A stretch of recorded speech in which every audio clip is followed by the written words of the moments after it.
किसी भी एक ऑब्जेक्ट के साथ, ठीक है, एक ऐसी चीज, एक एब्स्ट्रैक्ट फीलिंग, एक स्पिरिचुअलिटी, आपकी एक इंसान की जो स्पिरिचुअलिटी, जब उसको कंपेयर किया जाता है, उसके इनर फीलिंग्स को, उसकी इनर इमोशंस को कंपेयर किया जाता है एक ऑब्जेक्ट के साथ, तो हम कहते हैं ये बियॉन्ड बॉडी। ठीक है, बियॉन्ड बॉडी एक चीज को जो है वो किया गया है, यानी कि एक सोल और उसका सोल, और फिर उसको कंपेयर किया गया दुनिया के साथ। ठीक है, और ये दोनों चीजें जो हैं टोटली डिफरेंट है, लेकिन जो मेटाफिजिकल पोइट्स थे उन्होंने इसको आपस में कंपेयर एंड कंट्रास्ट किया है। और यही चीज थी जो आज मैं आपको बताना चाह रही थी। द टर्म मेटाफिजिकल और metaphysics in poetry is the fruit of renaissance tree. Originally the term metaphysical poetry was coined bye John Dryden and later popularised by Samuel Johnson in his book lives of the most eminent English poet. Introduction क्या है? Meta का मतलब beyond होता है, physical का मतलब physical nature होता है। तो metaphysical poetry means poetry that goes beyond physical world of senses and explore the spiritual world. ठीक है, मेटाफिजिकल पोएट्री का मतलब क्या हुआ कि एक ऐसी पोएट्री जो कि goes beyond the physical world of senses. ठीक है, जैसे मैंने आपको कहा कि इसने प्लेटोनिक लव की बात की थी, इसने स्पिरिचुअल लव की बात की थी, उसने कहा कि जो है, जो मोहब्बत है एक्चुअली वो दिलों का मिलाप होता है, ना कि दैट इज द मिलाप ऑफ द बॉडी।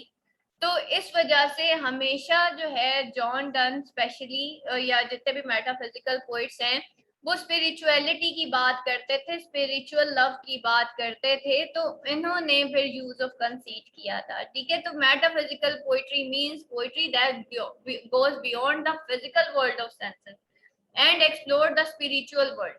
कि स्पिरिचुअली इंसान का कनेक्शन ज्यादा जरूरी है बजाय इसके कि हम वैसे जो है उनके कहने का ये मतलब था कि अगर जो है इंसान जो है वो बेशक दूर रहे, एक दूसरे को ना देखे, लेकिन अगर उसका स्पिरिचुअल कनेक्शन है तो एक्चुअली वो इंटरकनेक्टेड है, otherwise not.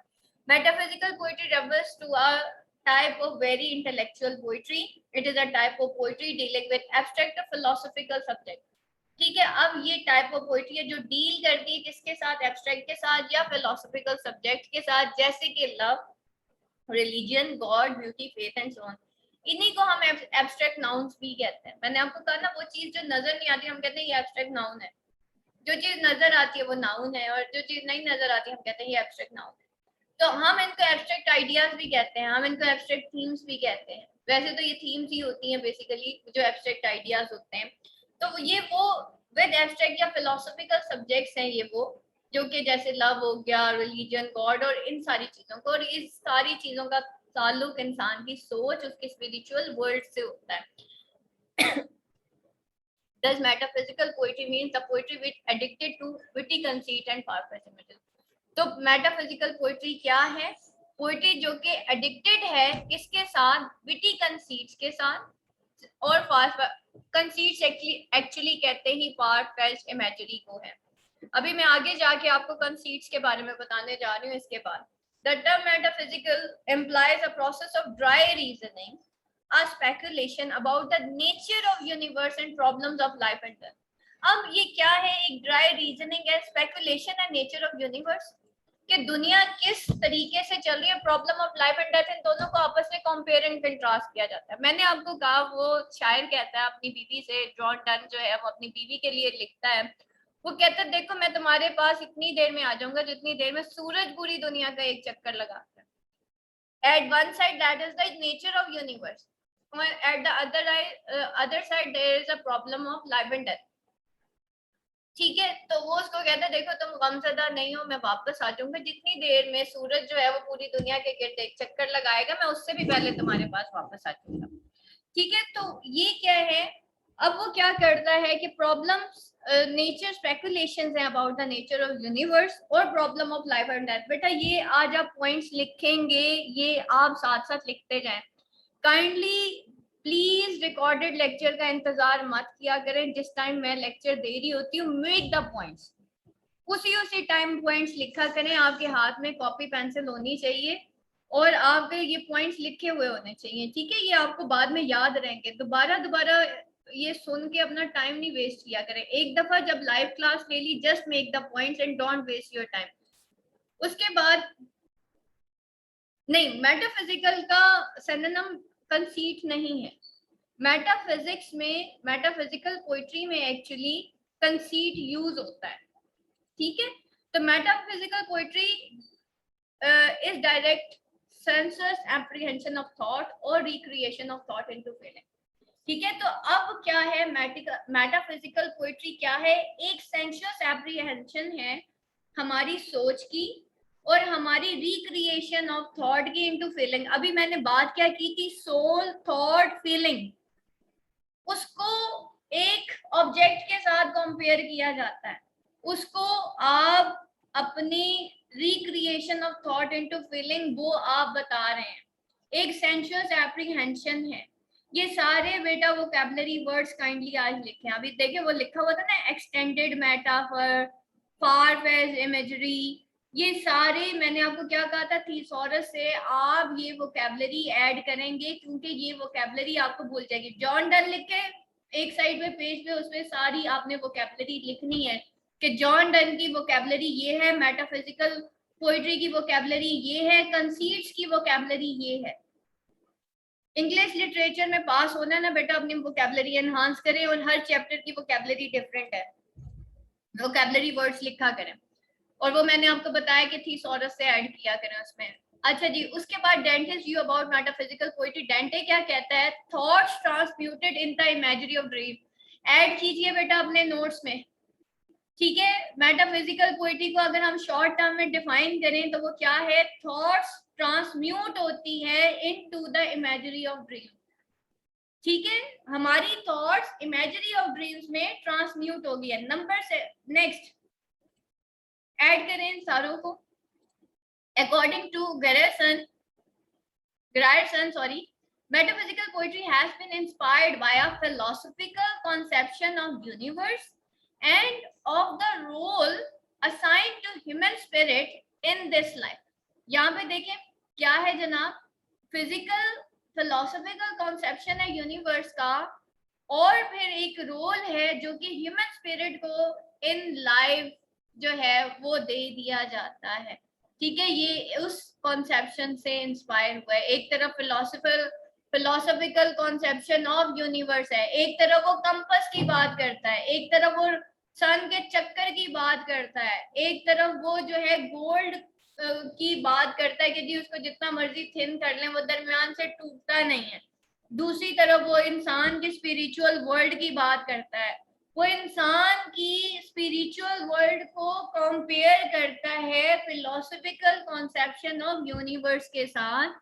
It arises when the physical world losses it's stability and the people loss faith in the Orthodox faith and belief, thoughts and belief, ठीक है। और ये कब होता है? जब लोग फिजिकल वर्ल्ड के ऊपर से अपनी स्टेबिलिटी खो देते हैं। जैसे आज का इंसान है, बाज़ औक़ात हम तंग आ जाते हैं, क्या हम मटीरियलिस्टिक वर्ल्ड के अंदर फंस गए और लोगों का फेथ खत्म हो जाता है उन ऑर्थोडॉक्स थॉट्स और बिलीफ के साथ। फिर वो अपनी स्पिरिचुअल वर्ल्ड में ट्रैवल करते हैं, ठीक है। जब इंसान दुनिया से तंग आ जाता है, इस फिजिकल वर्ल्ड से तंग आ जाता है, उसका इस फिजिकल वर्ल्ड से फेथ खत्म हो जाता है या उन ऑर्थोडॉक्स थॉट्स और बिलीफ से, ऑर्थोडॉक्स कहते हैं तकियानुसी ख्यालात, ट्रेडिशनल जो पहले से चले आ रहे हों उनके ऊपर से बिलीफ खत्म हो जाता है, तो फिर वो स्पिरिचुअल वर्ल्ड की तरफ ट्रेवल करते हैं, ठीक है। तो अब मेटाफिजिकल पोइट्स क्या करते हैं? अपनी स्पिरिचुअल वर्ल्ड को उन्होंने कंपेयर किसके साथ किया? The conception of the universe के साथ, the philosophical conception of universe के साथ, ठीक है। तो at such time sensitive poets like Donne turns inward and aim at a better understanding of themselves and the world around them। और फिर अब क्या है? ये इनवर्ड एंड आउटसाइड, ठीक है। इनवर्ड एंड आउटसाइड का कंपेयर एंड कंट्रास्ट है कि इंसान के अंदर की दुनिया उसको कंपेयर किया गया है बाहर की दुनिया के साथ, जो अंदर का फेनोमेना है, अंदर के जो हालात हैं, उनको उनको देखते हुए देखा गया है कि यूनिवर्स में क्या हो रहा है। ठीक है, तो at this time sensitive people, जैसा कि डन है टर्न्स इनवर्ड, उसने अपनी स्पिरिचुअल वर्ल्ड को देखा, उसने अपने आप को जाना, and aim at a better understanding, यानी कि अपनी स्पिरिचुअल वर्ल्ड टर्न्स इनवर्ड, उसने स्पिरिचुअल वर्ल्ड की तरफ वो टर्न हुआ और उसने better understanding of themselves and world around, और उसने एम किसके ऊपर किया? बेटर अंडरस्टैंडिंग ऑफ देमसेल्फ और the world around them. The world they create become more important to them. Therefore, Donne says in The Good Morrow, और जो world वो created होती है, दे क्रिएट, जो कि वो खुद क्रिएट करते हैं, वो उनके लिए ज्यादा इम्पोर्टेंट है। वो एक इमेजिनरी वर्ल्ड जो कि वो एक स्पिरिचुअल वर्ल्ड वो जो क्रिएट करते हैं, वो ज्यादा इम्पोर्टेंट है। वो जो यूनिवर्स वो एक मेटाफिजिकल पोइट्री में वो क्रिएट करता है, वो ज्यादा इम्पोर्टेंट है then the real physical world. तो वो कहता है let's map to other world on the worlds have shown. ठीक है, वो कहता है लेट मैप्स टू अदर। ठीक है, चलो मतलब मैप्स टू अदर, बाकी चीजों को मैप्स टू अदर, बाकी हम रास्ते बनाते हैं। ठीक है, बाकी हम मैप्स टू अदर, हम बाकी सांचे खींचते हैं, words on words have shown, यानी कि इस दुनिया के ऊपर एक और दुनिया, वो मैप शो होगा जो कि हमने बनाया होगा। ठीक है, let us possess one world, each hath had one and is one. और वो कहते हैं चलो एक ऐसी दुनिया को पोजेस करते हैं, each hath one and is one। ठीक, तो ये है सारा, each hath one is one। ठीक है, जिसके पास भी वो होगी वही असल में दुनिया होगी। वो कहता है चलो एक ऐसी दुनिया को हम पोजेस करते हैं कि each hath one। ठीक है, इस तरह के बेटा कई सॉन्ग्स भी आप लोगों ने सुने होंगे। ठीक है, ये के जी बड़े इमेजिनरी सॉन्ग होते हैं, पता नहीं मुझे अब याद नहीं है क्योंकि बहुत अरसा हो गया छोड़ दिए मैंने सॉन्ग सुनने, लेकिन बहरहाल इस तरह के काफी थे, इमेजिनरी सॉन्ग्स होते थे बहुत, अभी भी होते होंगे। मैं नहीं सुनती सॉन्ग्स, तो मेरे बिल्कुल जहन में अभी ऐसा कोई शेर नहीं आ रहा, बिकॉज मैं लव पोइट्री मुझे ऐसा जितनी कोई अट्रैक्ट नहीं करती। तो अच्छा, बाकी आगे चलते हैं। Main features of metaphysical poetry. Main features of metaphysical poetry include skilful use of wit and conceit. और main features of metaphysical poetry जो है वो इंक्लूड करती है क्या?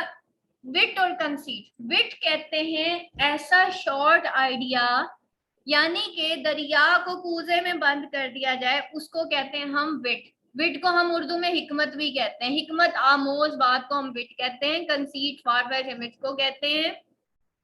तो इसके अंदर क्या होता है? यूज ऑफ विट होता है, कंसीट होता है। क्वेश्चन क्या आता है? क्वेश्चन या तो John Donne as a metaphysical poet आता है, या फिर नंबर 2 आपका use of wit and conceit आता है। उसमें 19-20 का फर्क है, आपको पता होना चाहिए। व्हाट इज मेटाफिजिकल पोइट्री, जो अभी पीछे आपको जितने कोर्स आपके सामने अभी मैंने एक्सप्लेन किए हैं, वो एक्चुअली मेटाफिजिकल पोइट्री में आनी है। use of wit and conceits are the part of metaphysical poetry। वो जो images use होते हैं, idea is the metaphysical poetry, जिसके अंदर comparison है the physical world and the universal world, या हम universe को या concept physical concept of universe का एक compare and contrast है। बट उस compare and contrast को यूज करने के लिए जो conceit यूज होते हैं, images यूज होते हैं, वो जो विट यूज होती है, वो जो ख्यालात यूज होते हैं, उसको एक्चुअली हम use of wit and conceit कहते हैं। अभी एक स्टूडेंट ने पूछा मैम मेटाफिजिकल पोइट्री ही कंसीट है? नहीं जी, metaphysical poetry is the poetry itself. ठीक है, जिसके अंदर एक पूरा कॉन्सेप्ट है और उसके अंदर जो इमेजेस यूज हुए हैं, जिसको हम फार फेच इमेजेस कहते हैं, उनको यूज ऑफ कंसीट कहा जाता है। वो जो कंपास है that is a conceit. Revolution of sun is the use of conceit. फिर वो जो आयरन बार है, जो कहता है वो बीच में से ठोके जाओ तो वो टूटेगी नहीं, that is the use of conceit. ठीक है, तो दीज इमेजेस जो कि वो अब ये इमेजरी सारी क्रिएट करेगा ना, अभी आगे जाके जब हम इसका इंशाल्लाह टेक्स्ट भी पढ़ेंगे तो you will come to know कि भाई there are many use of conceits in this poetry.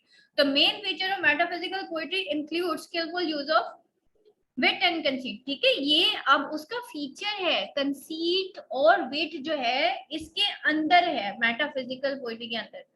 जैसे हम कहते हैं ना, दीन में दाढ़ी है, दाढ़ी में दीन नहीं, तो अब आप कंसीट में मेटाफिजिकल पोइट्री ना ढूंढिएगा, मेटाफिजिकल पोइट्री में कंसीट होता है। समझ रहे हैं बात को? तो exhibition of learning, harsh versification, passionate thought, religious and dramatic element, directness of speech, abrupt beginning, harsh rhythm, scientific speculations, and ordinary speech mixed with puns, paradoxes, colloquial language, argumentative presentation of emotion, and daring imagery और metaphysical conceit। अब ये क्या है, features क्या है जनाब metaphysical poetry के? बाज औकात क्वेश्चन आ जाता है, the language used by John Donne, उसने कौन सी लैंग्वेज यूज की है? अगर एज अ मेटाफिजिकल पोइट आता है, उसके अंदर मेटाफिजिकल पोइट्री के जो फीचर्स हैं वो आएंगे।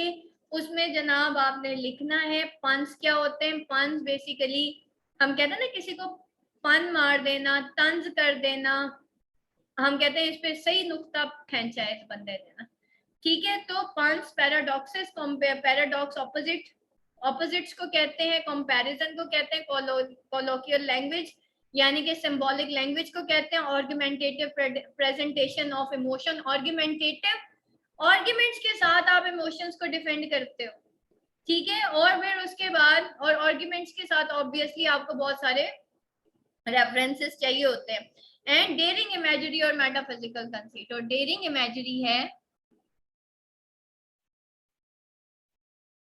बेटा, मेटाफिजिक बताया हुआ ना कंसीट, लेकिन मेटाफिजिकल पोइट्री तो नहीं बताया हुआ ना। तो वो इस वजह से देखिए, मेटाफिजिकल पोइट्री और metaphysic, metaphysic and metaphysical poetry दोनों डिफरेंट हो गए ना। तो मेटाफिजिकल पोइट्री के अंदर जो वो चीजें हैं, obviously metaphysic is basically conceit, but metaphysical poetry in itself is a, हाँ जी जनाब, ये सब चीजें मिलके जो है वो बना रहे पोइट्री को मेटाफिजिक्स, ठीक है, ये सारी चीजें सही। अच्छा जी, उसके बाद टाइप्स एंड थीम्स, आपको जो डिक्शनरी मैंने दी है ना बेटा डाउनलोड करने के लिए, सिर्फ उसको देखें, वो बिल्कुल रेलिवेंट है। देखिए इंटरनेट के ऊपर आप जाएंगे ना तो कंफ्यूज हो जाएंगे, जो मैंने आपको चीजें बताई हुई ना बस उनको फॉलो करें, ठीक है। अच्छा जी, टाइप्स एंड थीम्स क्या था? Metaphysical poets turned away from the long and old fashioned work of Spencerian and concentrated their effort on short poems and lyrics dealing with themes of love and of women and love or fear of God. Often poems are presented in the form of arguments. Beginning of metaphysical poetry.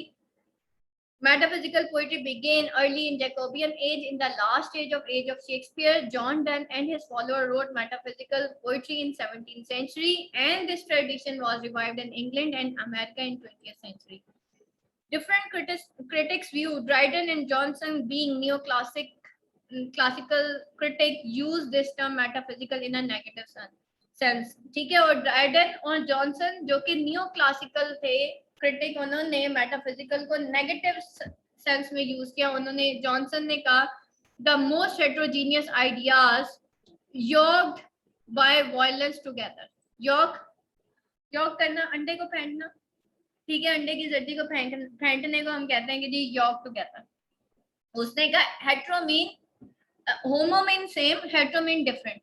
तो heterogeneous ideas, different ideas को योक together किया गया bye violence, ठीक है, violence के साथ जनाब उसने, उन्होंने कहा कि बाय वायलेंस टुगेदर। तो ये बड़ी एक फेमस कोट है, the most heterogeneous ideas are yoked by violence together. बाज़ औक़ात किसी कोट के ऊपर आ जाता है कि बताएं कि जॉनसन ने सही कहा था कि नहीं कहा था। अब आपने बताना है कि कैसे मोस्ट हेट्रोजीनियस आइडियाज जो है वो योक टुगेदर हुए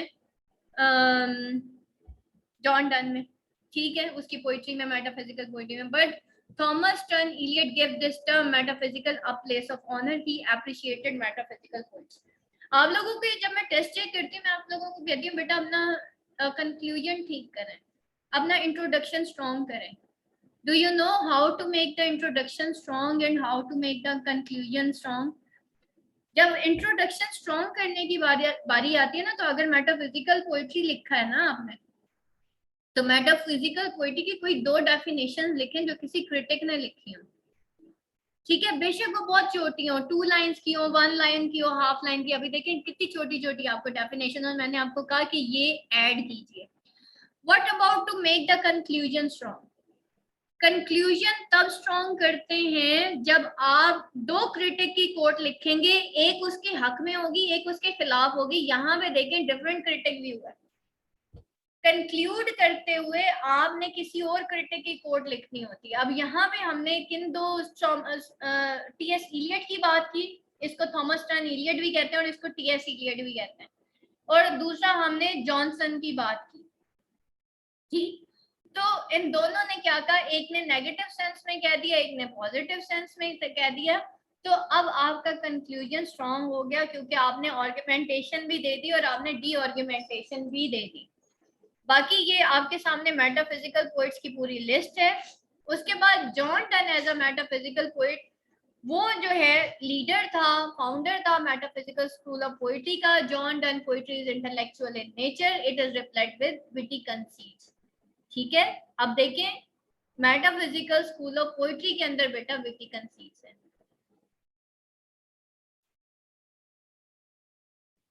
अच्छा, मैं बताती हूँ। ये सदफ अपना ये क्वेश्चन जो है ना, ये बहुत इंपॉर्टेंट क्वेश्चन पूछा है सदफ ने ना, मैं एंड पे बताती हूँ। अच्छा, John Donne was leader and founder of the metaphysical school of poetry. Donne's poetry is intellectual in nature and it is reflected with witty conceit. It is full of imagery, dramatic elements, directness of speech and harsh rhythm. और ये जो है full of imagery है, dramatic elements हैं, directness of speech है, harsh rhythm है इसके अंदर, और best known works are progress of soul, the anatomy of the world and elegy and epithelium. Donne's poetry characterized by intellect in which emotions are fused. Donne's poetry जो है वो characterized है by intellect, जिसके अंदर emotions को fuse किया जाता है। Very important point लिखें जनाब अपने, बेटा यहीं से नंबर लेने हैं, मैं बता रही हूँ। ठीक है, ऐसे नंबर लेने, आज मैं नंबर लेने का तरीका बता रही हूँ आपको कि आपने नंबर कैसे लेने हैं, इसको जरा गौर से देखें कि डन पोइट्री जो है वो कैरेक्टराइज है बाय इंटेलेक्ट, जिसमें इमोशन फ्यूज हुए हैं। इंटेलेक्ट एंड इमोशंस का फ्यूजन भी मेटाफिजिकल पोइट्री का एक फीचर है। ठीक है, done passionately feels a thought and experiences it intensely. वो एक थॉट को फील करता है और फिर उसको एक्सपीरियंस करता है इंटेंसली, शिद्दत के साथ। That is why TS Eliot says a thought to Donne was an experience, it modified his sensibility। और टीएस इलियट कहता है कि जॉन डन के लिए थॉट क्या है, वो एक एक्सपीरियंस है। इट मॉडिफाइज हिज सेंसिबिलिटी, वो उसकी सेंसिबिलिटी को मॉडिफाई करती है। बाज लोग होते हैं ना, एक सोच, एक आइडिया को लेके, एक आइडिया को लेके वो एक सेंसिबिलिटी क्रिएट कर देते हैं। सही, तो दैट इज द थिंग जो कि जॉन डन के अंदर थी, ये क्वालिटी उसके अंदर थी। वो फ्यूज करता था थॉट और एक्सपीरियंस को, वो फ्यूज करता है इंटेलेक्ट एंड इमोशंस को। इंटेलेक्ट आपकी अकल जो देखती है, आपका दिमाग जो सोचता है, इमोशंस जो आपका आपकी फीलिंग्स है, वो आपकी सोल से रिलेटेड है। ठीक, अकल जो वो है ना, अकल एक शेर है, पता नहीं क्या, कि उसमें ये है कि जिंदगी क्या से क्या हो जाएगी, कि अकल जो सोचती है, दिल वो पता नहीं मानता नहीं है, और जिंदगी पता नहीं क्या से क्या हो जाएगी। बड़ा जबरदस्त शेर है, मेरे जहन से निकल गया। तो that is basically the compare and contrast of अकल और फीलिंग्स। ठीक है, स्पिरिचुअल वर्ल्ड, और क्योंकि आपकी spiritual world is a different thing, combination of thought and feeling. Metaphysical poetry is a blend of passion of a thought. T.S. Eliot think that passionate thinking is the chief mark of metaphysical poetry. लिखें जनाब ये भी coat.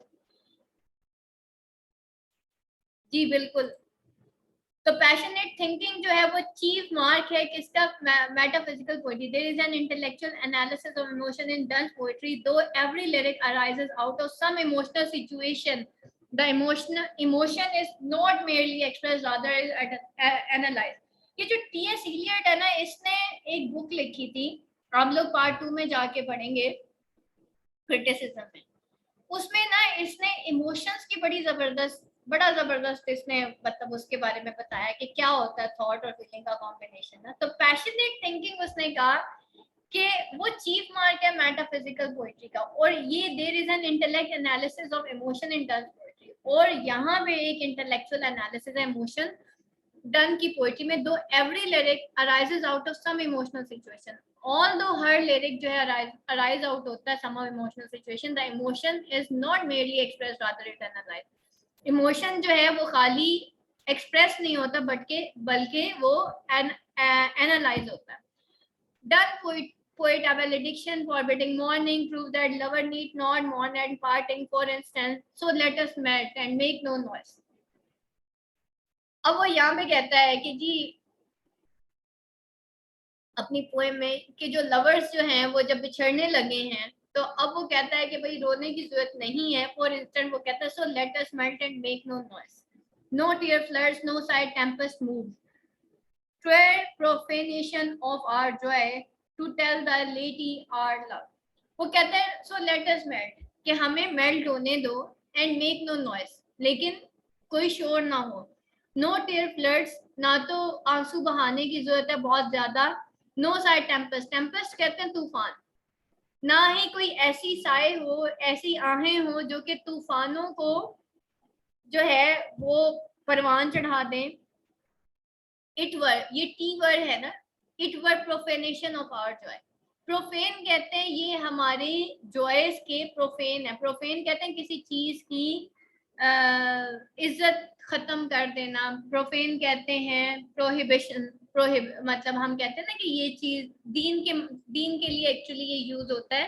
दीन के मामले में कोई गलत अल्फाज कह देना, उसको हम कहते हैं ये प्रोफेनेशन है। तो वो कहते हैं ये तो प्रोफेनेशन है हमारे जॉयस की, to tell the laity our love, and to tell the late our love, कि हम जो है अपने लव को इस तरीके से बयान करें।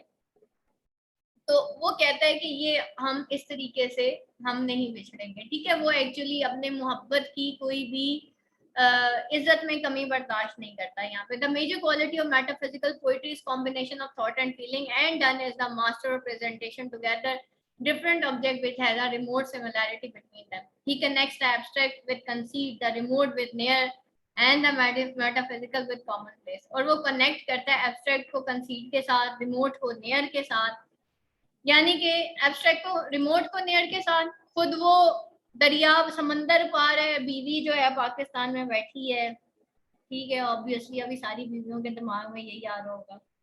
यहाँ पे अभी बहुत सारी बेगमात बैठी हुई हैं, मैं नाम नहीं लूंगी लेकिन मुझे पता है। The remote with near, the physical with common place, ठीक है, और फिजिकल विद कॉमन प्लेस, ठीक। In the sun rising, Donne considers his beloved the centre of universe, ठीक है। और सन राइजिंग में वो अपनी बिलव्ड को क्या कहता है, सेंटर ऑफ यूनिवर्स है। This feeling is conveyed by making the sun revolve around their moon, shine here to us, thou art everywhere, this bed thy center is, these walls thy sphere। वो कहता है कि सिर्फ हमारे ऊपर तुम चमको भाई, ठीक है। shine here to us, thou art everywhere, this bed thy center, ये बिस्तर तुम्हारा सेंटर है, these walls thy sphere, और ये यानी कि वो कहता है कि ये जो मेरा रूम है ना, बस तुमने इधर चमकना और कहीं जाके नहीं चमकना, ठीक है। In done metaphysical poetry, emotions are shaped by logical reasoning. According to Grierson, in metaphysical poetry, exhibited deductive reasoning carried to a high pitch. Donne's poetry expresses extensive learning. He was well versed in medical sciences, logic, theology, law, and medicine were at his command. His mobile imagination could draw images from almost every field. आगे आ गया जनाब metaphysical conceit। Fondness for conceit is one of the major characteristics of metaphysical poetry.